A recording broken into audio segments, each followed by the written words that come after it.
Celebration. They had a nice break in the weather, did. but there was a lot of wild weather around today, wasn't there? It worked out well for everybody celebrating down there. But yes, there was wild weather all around the state today. We'll show some of it to you. This was just beautiful, though. This is from our camera in the Dalles, looking west. Camera on top of the Oregon Veterans Home.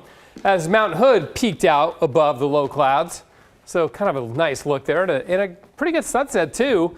This little blast of color here. Some yellow as the sun's going down from this vantage point anyway, behind Mount Hood this time of the year. So kind of fun. There it is, that little blast right there. Kind of fun to see that.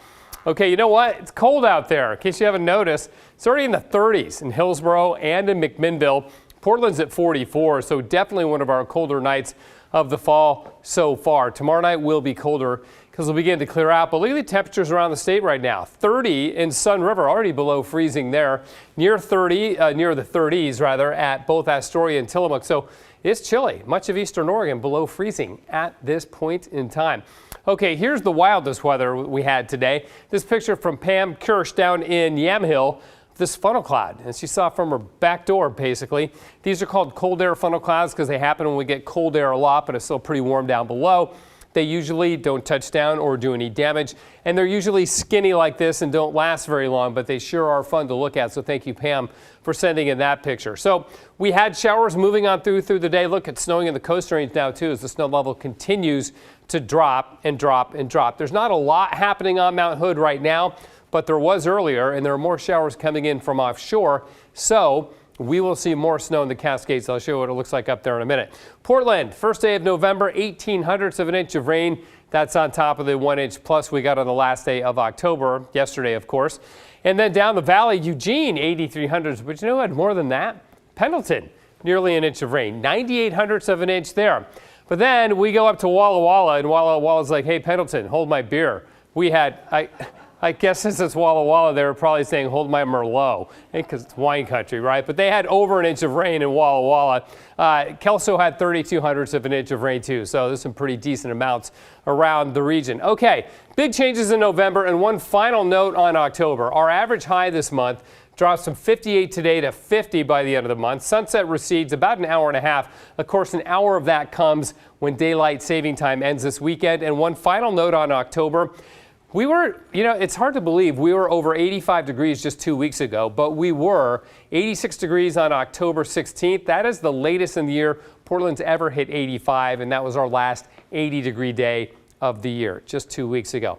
Back to the time change, right? That happens this weekend.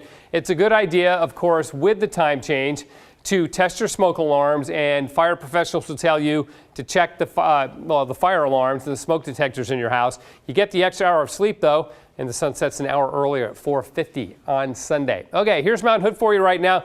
Oh, that's looking good and snowy.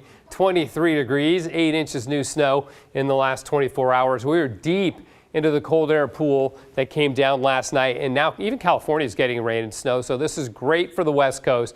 The showers continue tomorrow. The speckled clouds continue to roll on in. Those are the strong showers. You can see them push on through. And then it dries out on Thursday, but, you know, for about a half a day because the rain comes back in late in the day. Now, we're going to get an atmospheric river pointed at us on Friday night for some really heavy rain. Then the snow level will drop again, and we'll go back into heavy snow in the Cascades. But there's also going to be heavy rain in the valleys. If we run this out about a week or so, we may see a couple of inches of rain before it begins to mellow out. Now, this is also the long-range forecast. Now, I want to show you what happens as we head into next week. A lot of rain coming through Friday, Saturday, Sunday, right?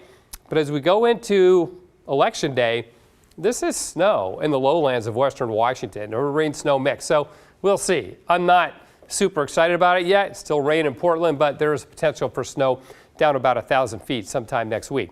It is 44 right now, freezing level 4,100 feet. Okay, showers ending tonight, sun and showers tomorrow, high of 48. And then on Thursday, we see dry weather early, and then the rain comes in late in the day, and then there's that wet weekend, guys. Yeah, a lot of folks are seeing that little half snowflake popping up on their weather app this morning for Election Day going, Uh-oh. Uh-oh. You know, I know it happens every year, but still kind of a shock when you talk about sunset at 4:30 by November 30th. I know, it really comes quick. Thanks, Matt.